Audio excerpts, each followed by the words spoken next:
कौवे और खरगोश की दोस्ती। आज बच्चों, मैं आपको एक खूबसूरत और सबक आमोज कहानी सुनाती हूँ। एक दफा का जिक्र है कि एक घने जंगल में, जहाँ सूरज की रोशनी भी पत्तों के जाल से बमुश्किल जमीन तक पहुँचती थी, दो अनोखे दोस्त रहते थे, काला कौवा और सफेद खरगोश। दोनों की दोस्ती सच्ची थी, मगर जंगल के बाकी जानवर अक्सर हैरान होते कि ये दो इतने मुख्तलिफ जानवर एक दूसरे के इतने करीब कैसे हो सकते हैं। खरगोश का नाम चमक था क्योंकि इसका सफेद रंग अंधेरे में भी चमकता था, और कौवे का नाम साया था क्योंकि वो हमेशा खामोशी से आसमान में उड़ता और नीचे का मंजर गौर से देखता रहता। दोनों दिन भर मिलकर खेलते, कहानियां सुनाते और फल जमा करते। चमक जमीन पर तेज दौड़ता और साया आसमान से निगरानी करता। एक दिन की बात है, जंगल में एक अजनबी जानवर दाखिल हुआ। वो था एक चालाक लोमड़ी जिसका नाम शाजोर था। वो दूसरे जंगलात से निकाला गया था क्योंकि वो हर किसी को धोखा देता और कमजोर जानवरों को नुकसान पहुंचाता था। शाजोर ने आते ही जंगल के कानून को नजरअंदाज करना शुरू कर दिया। वो दिन दिहाड़े दूसरों के बिल्लों में घुसता, छोटे जानवरों का खाना चरा लेता और किसी को कुछ कहने नहीं देता। सब जानवर डरने लगे। खरगोश चमक ने ये मंजर देखे तो इसने कौवे से कहा, साया, ये लोमड़ी खतरनाक है, हमें कुछ करना होगा। साया ने सर हिलाया, हम छोटे हैं, मगर अक्ल और दोस्ती से बड़े खतरात को भी शिकस्त दी जा सकती है। उन्होंने शाजोर के खिलाफ एक मंसूबा बनाया, मगर ये कोई आम मंसूबा नहीं था। इसमें जाल भी था, धोखा भी और अक्लमंदी भी। अगली सुबह चमक ने एक खास जगह पर ताज़ा फल और सब्जियां रख दी, जहां से शाजोर रोजाना गुजरता था। साया दरख्त पर बैठा सब कुछ देख रहा था।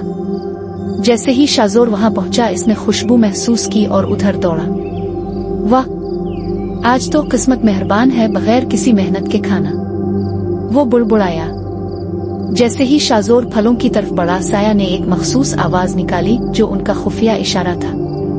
इसी लम्हे चमक एक झाड़ी के पीछे से निकला और बोला, शाजोर, अगर तुम वाकई बहादुर हो तो मेरे साथ दौड़ में मुकाबला करो। जो जीता वो ये तमाम फल ले जाएगा। शाजोर ने हिकारत से हंसा, तो एक छोटा सा खरगोश मेरे साथ दौड़ में?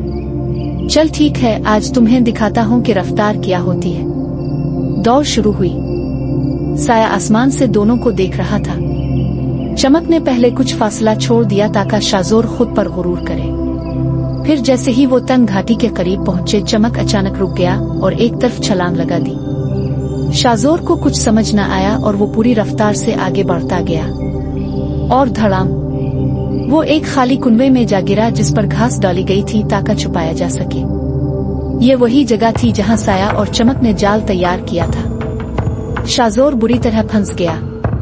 इसकी आवाज गूंजी, मुझे निकालो, मैं वादा करता हूँ कि किसी को नुकसान नहीं पहुँचाऊंगा। साया दरख्त से नीचे उतरा और बोला, शाजोर, जंगल में रहने के लिए ताकत नहीं बल्कि अखलाक, मोहब्बत और इंसाफ की जरूरत होती है।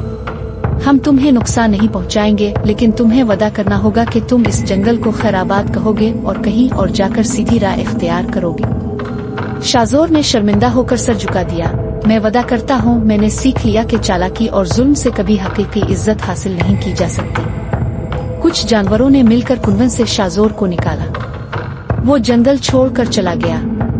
चमक और साया फिर से अपने रोजमर्रा की जिंदगी में मसरूफ हो गए, मगर अब जंगल के दूसरे जानवर भी उन्हें इज्जत से देखने लगे क्योंकि उन्होंने बहादुरी, अक्ल और दोस्ती से जुल्म का मुकाबला किया था। कहानी का पैगाम: ये कहानी हमें सिखाती है कि सच्ची दोस्ती, होशियारी और इखलाकी ताकत से बड़ा मसला भी हल किया जा सकता है। जालिम कितना ही ताकतवर क्यों ना हो, जब अच्छे दोस्त मिलकर खड़े होते हैं तो इंसाफ की जीत जरूर होती है।